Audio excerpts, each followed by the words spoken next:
Queridos amigos, sean bienvenidos una vez más a su programa CEO Talks. Hoy realmente tenemos un gusto y el placer de presentarles a Yasmín Gustale, quien viene de visita a Guayaquil. Ella es paraguaya, emprendedora y fundadora de un fondo de inversión en startups. El fondo se llama I Think VC. Gracias por venir acá a nuestro set, a transmitir tu experiencia, a contar tu historia de vida y a participar en este set de Vito TVO, que es la casa de muchos empresarios ecuatorianos y emprendedores como tú. Gracias, Alberto, por tenerme esta linda tarde con ustedes. Realmente estoy súper contenta de volver a Guayaquil después de un año. Acá me siento en casa. El clima tropical es muy similar a mi país, Paraguay, así que siempre me siento tan bienvenida y sobre todo por las personas que son tan cercanas a Paraguay. Qué chévere, sí hemos tenido la oportunidad de compartir toda una jornada y de que participes con los miembros de The Council en una charla. Háblanos de tu historia, Yasmín. Cuéntanos un poquito de tus inicios profesionales, tus estudios. Bueno, Yasmín realmente es una apasionada por su país. Bueno, yo siempre me digo y me pregunto, como Dios te dio la oportunidad de nacer en un país que tiene obviamente muchísimos privilegios, pero también muchísimas oportunidades, pero oportunidades de mejora, sobre todo por la parte social, de educación, de todavía un país con gente que está bajo la pobreza, bueno, un país como Latinoamérica. Y yo siempre digo, por algo Dios me dio la oportunidad de estar allí. Entonces el sentido de responsabilidad siempre lo tuve desde muy pequeña. Iba a hacer misiones familiares a los diferentes pueblos y bueno, también siempre teniendo la oportunidad de poder hacer la secundaria unos meses afuera y poder volver a mi país y ver todavía las necesidades de las personas y con ganas siempre de poder ayudar y potenciar y de poder conectar a mi país con el resto del mundo. Entonces es algo que me marcó toda mi vida y bueno, y me sigue marcando desde la secundaria hasta ahora. ¿Tu carrera profesional qué estudiaste? Sí, bueno, yo cuando iba a salir, terminé el colegio, salí a estudiar economía porque justamente quería resolver los problemas de cómo disminuir la pobreza o erradicar la pobreza en América Latina, en países. Yo decía, si estudio economía quizás me va a dar la oportunidad de poder entender cuáles son los mecanismos para que mi país, Paraguay, bueno, y también el resto de Latinoamérica pueda parecerse más a los países desarrollados. Entonces por eso estudié economía y al mismo tiempo estudié derecho. Hice las dos carreras al mismo tiempo porque derecho es una carrera, abogacía, que te da la oportunidad de poder entender el cómo poder aplicar esas políticas públicas, cómo poder aplicar esas metodologías. Bueno, tu padre creo que es abogado también, sí, estudió Derecho. Mi padre, mi madre, así que familia de abogados y tenía ahí en la sangre. Pero nunca ejercí derecho. El día que me fui, juré en la Corte Suprema, se fueron mis padres conmigo y les dije, acá tienen. Porque la parte de litigar no era lo mío. Ahora, la llevo en todas cosas. O sea, la parte de abogacía es algo que es una carrera tan general, de conocimiento general, que te sirve realmente para todo. ¿Y cuándo encontraste el camino del Venture Capital, el camino del emprendimiento? ¿Cómo llegó a tu vida? No, mucho después. Realmente yo empecé en mi carrera ya profesional en el Banco Central de mi país. Me tocaba la parte de hacer modelos para proyección de la inflación, para proyección del Producto Interno Bruto, optimización de reservas. Entonces fue por eso que entramos en un concurso de funcionarios públicos en el Banco Central de mi país y allí hice la primera parte de mi carrera. Es más, hice una primera maestría muy enfocada a finanzas y a macroeconomía. Y en la mitad de la maestría, Alberto, dije, esto no es para mí. ¿Por qué tratar de hacer algo que realmente no me sale naturalmente? A mí me gusta lo que estamos haciendo ahora, acá, en poder remangarme la camiseta, camisa. conversar con la gente, conectar con la gente, poder ayudar a los otros, pero siempre con ese objetivo final de que hablábamos. Tocar piso, tocar la realidad, en contacto con la gente. Entonces, a la vuelta de esa maestría, bueno, ahí trabajé con un ministro de Hacienda que se llama Dionisio Borda, que fue el encargado de dar la estabilidad o de iniciar los pasos de la estabilidad macroeconómica, sobre todo fiscal, de estabilidad también monetaria del país. Entonces me tocó muy de cerca, ya desde muy temprana edad, estar de cerca con ministros, con autoridades. Me tocaba manejar un grupo de ministros para manejar toda la parte de finanzas públicas. Y luego de eso trabajé en el Banco Mundial. Manejaba operaciones del gobierno para Paraguay, también en algunas... ¿En el Banco Mundial trabajaste en Paraguay o trabajaste fuera? Trabajaba para la oficina de Paraguay, de Buenos Aires, de Argentina y también de Uruguay. Siempre en la parte de proyectos para el gobierno. O sea, proyectos del Banco Mundial que tenían a nivel de infraestructura o saneamiento. Entonces me tocaba a mí ser la intermediaria entre el banco, pero también los directores de las diferentes instituciones para poder ejecutar más rápido esos proyectos y que realmente puedan impactar en la vida de la gente. Esa experiencia me sirvió muchísimo, pero en ese momento también Paraguay, eso era en el 2012, estaba emitiendo los primeros bonos soberanos. Entonces, por primera vez Paraguay estaba en el spotlight, salimos con una tasa muy ventajosa y fue como la primera emisión de deuda soberana. Y yo quería estar ahí, yo quería ser parte de la historia, estaba muy cómoda en el otro lado y quería volver al gobierno. Entonces vuelvo a ser la mano derecha de la jefa de gabinete del presidente del Banco Central, que es una persona que se llama Carlos Fernández Valdovinos, muy preparada. Que vino a tomar las riendas del Banco Central, que ya venía también siendo con una historia de una organización independiente, etc. Y también muy, muy conocida por su aspecto técnico.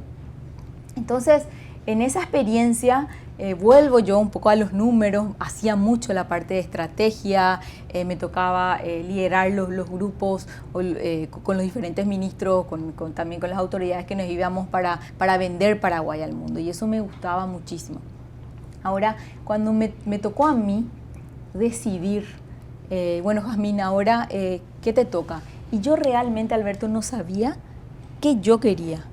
O sea, es como que había estudiado mucho, había pasado por diferentes posiciones, pero si me preguntabas qué o dónde me latía el corazón, y yo no sabía.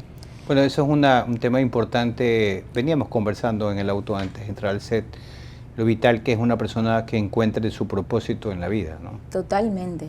Que se enganche con ese propósito. Totalmente. Y por otra parte, yo en ese momento ya tenía una hija, estaba mi segunda hija, me acuerdo bien que estaba muy chiquitita, era bebé, yo estaba dentro de mi periodo de maternidad, y cuento esto porque me imagino que las mujeres, y sobre todo los hombres también, ¿verdad? O sea, cuando uno es padre o es madre, realmente le va cambiando la vida con cada hijo que va trayendo al mundo, ¿verdad? Que es cosa que también que conversábamos. Pero me acuerdo que cuando le tenía a Kiara en brazos, estaba googleando, había una imagen que decía nunca es tarde en la vida, y decía Andrea Bocelli cantó en los bares hasta los 33 años, y yo en ese momento estaba cumpliendo 30.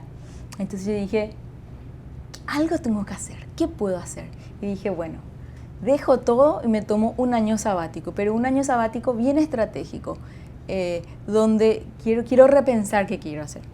Entonces ahí tuve la oportunidad de ir a la Universidad de Stanford a hacer un máster que se llama Sloan Fellow, que es un máster realmente donde uno tiene que dejar todo y ir allá con 90 líderes de todo el mundo, y bueno, y allí mi idea realmente inicial era volver al gobierno, agarrar un puesto que me elijan como algo en algún ministerio, pero al llegar ahí me topé con este mundo de la innovación, de las startups, de la tecnología, que yo no tenía idea que existía en el mundo, porque obviamente ahí en la cuna del conocimiento a nivel mundial.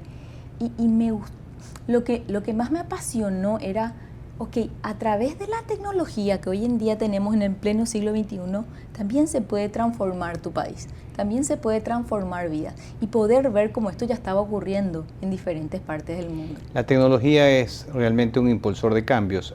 Hay algo que quizás muchas personas no lo tienen claro, que es las empresas de base tecnológica.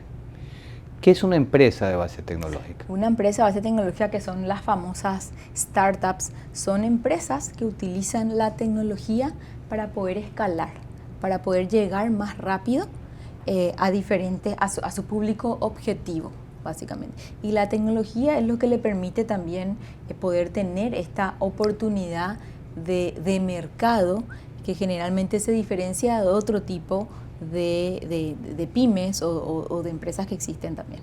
Correcto. Y entonces ahí tomaste contacto con este mundo de las startups. Y al volví al gobierno, fui viceministra de Planificación.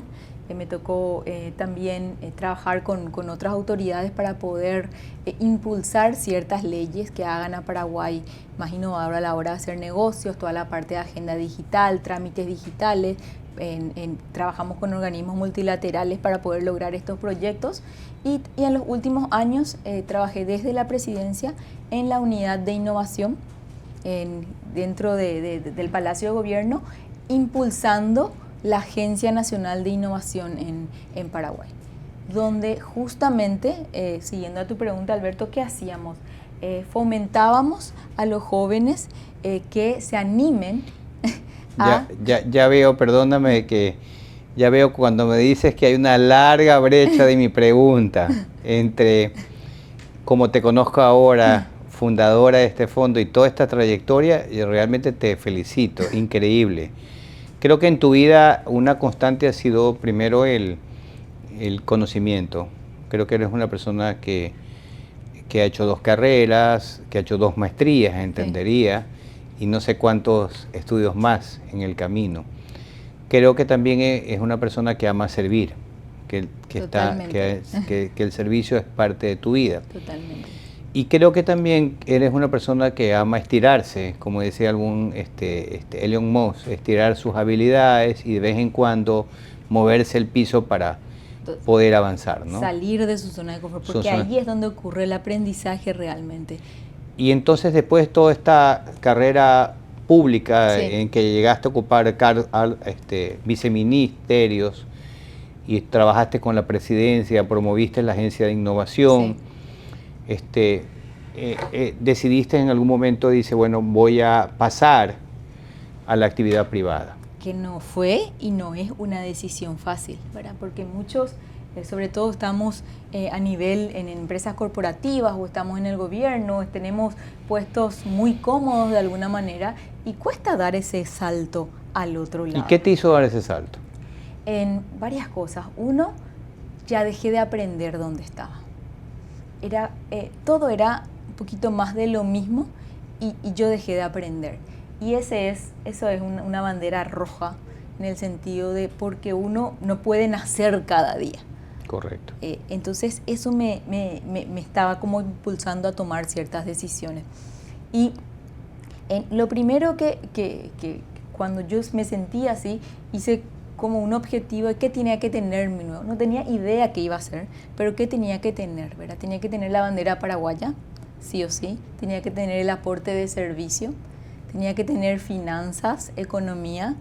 Tenía que tener de llevar Paraguay al mundo y quizás también otros países más pequeños, emergentes, porque me daba cuenta de todos los emprendedores que apoyábamos, muy pocos tenían la oportunidad de recibir el capital inteligente, como el que ahora estamos haciendo.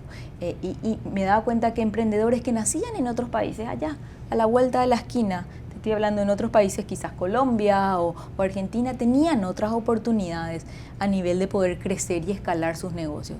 Sin embargo, las ideas incubadas por los emprendedores de países con ecosistemas de frontera, ecosistemas emergentes, eran en general ideas mucho más innovadoras, con mucho más potencial, ¿verdad? Y eso, decía, acá hay una gran oportunidad de poder apoyar a estos emprendedores. ¿Qué se necesita para crear un fondo?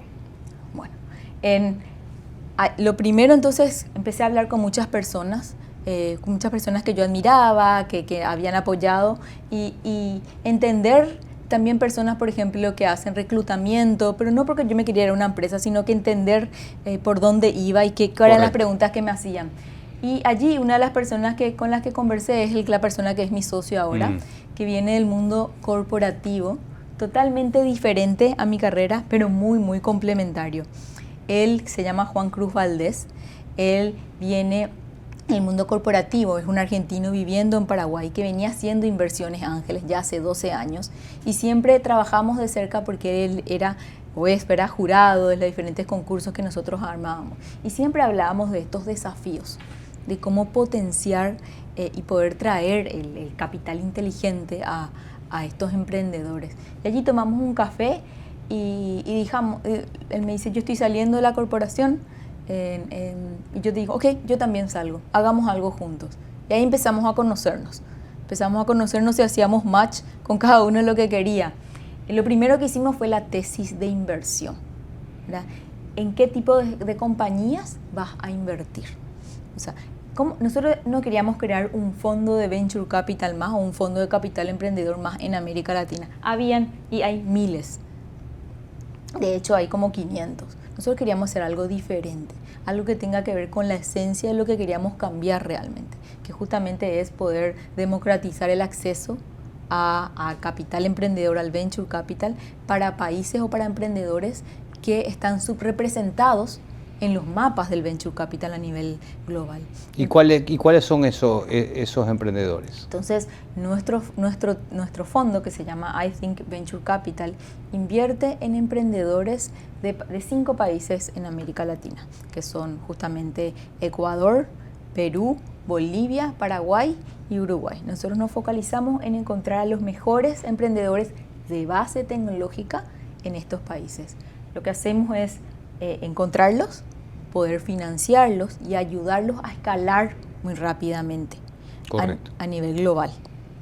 Correcto. Y entonces nace I Think. ¿Por qué se llama así? ¿Cuál es la razón? Buena pregunta, Alberto, porque de hecho tiene que ver mucho con Ecuador. En Darwin hizo todo un recorrido por América Latina. Y bueno, todos conocemos la historia que fue a las Islas Galápagos y allí es donde él se inspira en la teoría de la evolución. Y cuando iba de vuelta a Europa, en el barco hizo un manuscrito que dice I think, 2 puntos, y abajo la teoría de la evolución, que es el árbol de la vida, que hoy conocemos. Por eso el logo de ustedes es el logo, es el árbol de la vida tecnológico. Pero en ese momento realmente nadie le dio bolilla a la teoría de la evolución. Años después, realmente la teoría de la evolución, ¿verdad?, transformó un poco todo lo que conocemos y es la base de mucha ciencia que nació después. Entonces, nosotros pensamos que estas compañías pueden transformar el futuro de América Latina, luego de recorrer y conocer realmente. ¿Cuándo arrancó I Think? ¿En qué año? Nació en el 2021, ese café que te comenté. En el 2021. En el 2021. Es joven la empresa, la organización. Tiene 2 años. Tiene 2 años, 6 meses de poder armar la tesis, de poder hablar con potenciales inversionistas, porque así funciona un fondo. Recibe inversores que apuestan por esa tesis de inversión y ese dinero uno la va poniendo a diferentes compañías con esta tesis que te comentaba específicamente. Primero, vamos a decirlo, en la teoría tradicional de la empresa, te viras y consigues tus proveedores, sí, tus socios, partners, tus socios estratégicos, que son los que fondean el fondo, y luego buscas estos clientes que son estos emprendedores, sí, emergentes, y los conectas, digamos. Y los conectamos. Muchas veces ese proceso se va haciendo todo junto. Vas caminando por ambas puntas del negocio, sí, digamos. Nosotros, por ejemplo, seguimos recibiendo inversiones hasta un tiempo tope, pero ya empezamos a hacer las diferentes inversiones. ¿Y la expectativa de fondo, de cuánto estamos hablando? ¿De qué monto de fondo de inversión? Sí.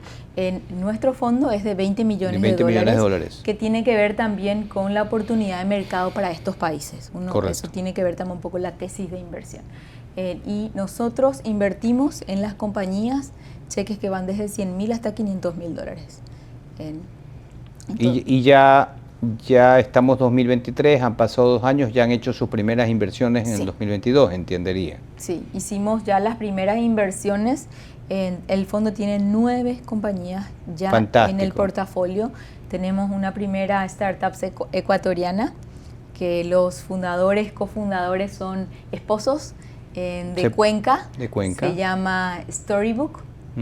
Storybook, ellos justamente se mudaron a Estados Unidos para poder hacer crecer la compañía.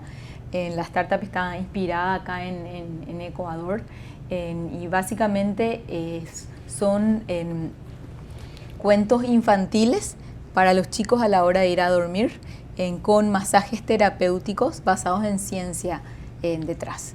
Entonces, Dani Vega, ella es la experta en toda esta ciencia detrás, que parece algo muy lógico, pero hay toda una ciencia para poder conectar los padres con los hijos. Y Francisco, que es el esposo, se encarga de toda la parte de hacer crecer la compañía más de negocios. Tiene 2 millones, casi 3 millones de usuarios en toda Latinoamérica. Fantástico. O sea, hay 3 millones, diríamos, de familias quizás. Sí, de familias. Que están usando esta aplicación para ayudar a dormir y poder conectar con sus hijos en ese momento en la noche. En un momento de la noche, totalmente, ¿verdad? Bueno, y atrás de esto hay todo un estudio de cómo se hace una mejor conexión con los hijos, los chicos duermen mejor. Realmente... Me has recordado, mi hija ama esa etapa y todavía me sigue, ella está grandecita, tiene 12 años y todavía me sigue pidiendo los cuentos, ¿no? No llegué a tiempo para la aplicación. Es que ¿quién no se acuerda en el momento de que te contaban un cuento de la noche? Claro. Y uno lo puede repetir y lo lleva para toda la vida, esos aprendizajes. Entonces, esta startup cuencana está cambiando la vida en América Latina a muchas familias y a muchos niños. Totalmente. Que van a conectar mejor con sus padres y van a ser mejores personas en el futuro, esos chicos. Así mismo. Y te cuento algo más de esta compañía, porque por el lado de la inversión, ellos recibieron inversión de un famoso inversor ángel americano que se llama Jason Calacanis, que fue un inversor temprano en Uber, un inversor temprano en Calm, que es la app de meditación, ¿verdad? Entonces, eso le puso en relieve. Tuvieron hace poco una entrevista con Andrés Oppenheimer. Realmente están poniendo a Ecuador, mostrando a Ecuador para todo el mundo. Chéverísimo, sería importante traerlos acá y que vengan a contar su historia, ya que los conocemos de parte tuya, que tú eres la organización que los has apoyado. El tiempo en cámara se va rápido, así que quisiera, ya estamos en la fase final de esta entrevista, es linda la historia que me has contado, el recorrido de tu vida. Háblame de qué es lo que mueve todos los días a levantarse a Jazmín. Sí, bueno, uno, como mamá, lo más importante en mi vida son mis hijos. Yo tengo 4 hijos, Julia, Kiara, Piero y Gina. Entonces, cómo ellos pueden tener un modelo de vida o una madre que realmente les pueda dejar un aprendizaje a ellos. Pero realmente puede ser primero mi familia y después toda la parte de potenciar la parte laboral. ¿Tú siempre has podido llevar la vida de tu familia y la vida empresarial de una manera fluida, digámoslo así? ¿Has podido combinar estos dos mundos sin problemas? No ha sido ninguna limitante ser mamá de 4 hijos y aparte ser empresaria, emprendedora, funcionaria pública, viajar por el mundo, etcétera. Básicamente cada momento de la vida tiene un momento y tiene su lugar para tomar ciertas decisiones, ¿verdad? Con 9 meses de embarazo no te puedes tomar una decisión muy loca de poder empezar a potenciar, ¿verdad? O empezar un negocio. Entonces es como cada momento entender el momento que vives. Totalmente. Y después otra cosa muy importante es el teamwork con la persona que está a tu lado o la persona con la que te casas para este compañero, en mi caso el compañero de vida, ¿verdad? Nosotros hacemos un equipo y sabiendo que este es mi año, todo el apoyo para vos, el de año siguiente es tu año, bueno, y así nos vamos potenciando. Fantástico. Y ayudando, ¿verdad? ¿Cuál es tu visión personal futura? ¿Cómo te ves en los próximos años? El Venture Capital, este mundo, es un mundo donde realmente me puedo quedar toda la vida. y es algo raro que me pasa porque yo siempre entraba en un lugar, acá 2 años, acá 3 años, acá no voy a aguantar más porque ya voy a dejar. Acá nunca dejas de aprender. Estás en contacto todo el día con emprendedores maravillosos que te cuentan su visión del mundo. Aprendes cada cosa de diferentes tecnologías, de diferentes industrias. Entonces, yo me quedaría en esta industria y seguiría potenciando y lanzaría un segundo, tercer fondo. ¿Qué consejo le darías a un emprendedor? A un emprendedor le daría, sobre todo un emprendedor que quiere buscar... En fase temprana, digamos. En fase temprana, que quiera buscar Venture Capital. Uno, que piense en grande. No pensar solamente en las fronteras de Ecuador, solamente en los 18 millones de habitantes. En este caso, Ecuador es lo suficientemente grande para poder hacer un lindo laboratorio y para poder utilizar... De plataforma para lanzarse. Totalmente. Pero siempre pensando, ¿cuál va a ser el segundo país en Latinoamérica que voy a lanzar esto? ¿Quiénes van a ser mis partners que me van a ayudar para eso? Como que pensar en grande desde el inicio y buscar a los actores que puedan ayudar en eso. Ahora, estamos hablando del caso de los colegas nuestros de Buen Trip, que están haciendo un trabajo impresionante y ya tienen 8 o 9 años de trabajo aquí, con varias inversiones. Aplicar a estas incubadoras o aceleradoras, hay realmente para todas las industrias, para cada etapa, que encontrar los partners que realmente te ayuden a salirse. Y después están los fondos de inversión que somos nosotros, que entramos también en etapa temprana, que siempre estamos abiertos a hablar, independientemente si uno está buscando o no una ronda de inversión. Bueno, estoy seguro que esta será el inicio de una excelente relación con nuestro programa, con CEO Talks, y estoy seguro de que pronto te vamos a tener, ¿no? Creo que el tiempo nos ha quedado corto. Y en tu próximo viaje a Guayaquil, en tu próximo encuentro con los emprendedores de este país que amas mucho, estoy seguro que estaremos acá nuevamente. Me gusta concluir el programa con un pequeño juego en el cual yo te digo unas palabras y tú me dices lo primero que se te viene a la mente, ¿no, verdad?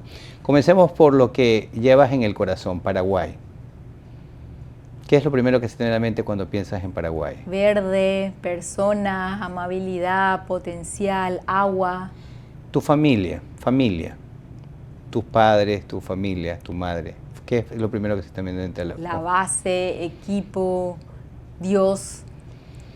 Emprender. Mirar al futuro y pensar en grande. Pobreza. En falta de oportunidades, falta de no solamente los recursos físicos, pero falta de poder pensar más allá y poder aspirar más allá. Venture Capital. El camino para poder escalar tu idea. I think. Transformar América Latina y poder encontrar esos mejores tesoros que están escondidos en América Latina. Muchas gracias, fantástico. Permíteme darte la mano. Me ha encantado esta conversación, qué linda conversación, la verdad. Podamos tener más oportunidades como esta que nos ha acompañado Jazmín en este programa. Nosotros creemos que este es un espacio para poner a disposición de ustedes, nuestros amigos televidentes, los ecuatorianos, los emprendedores, los empresarios, los CEOs, las grandes oportunidades que el mundo ofrece y las posibilidades de personas tan lindas, con un alma tan buena y con un propósito superior de hacer algo mejor como Jazmín. Los invito a los próximos programas de CEO Talks y no pierdan tener la oportunidad de poder seguirnos.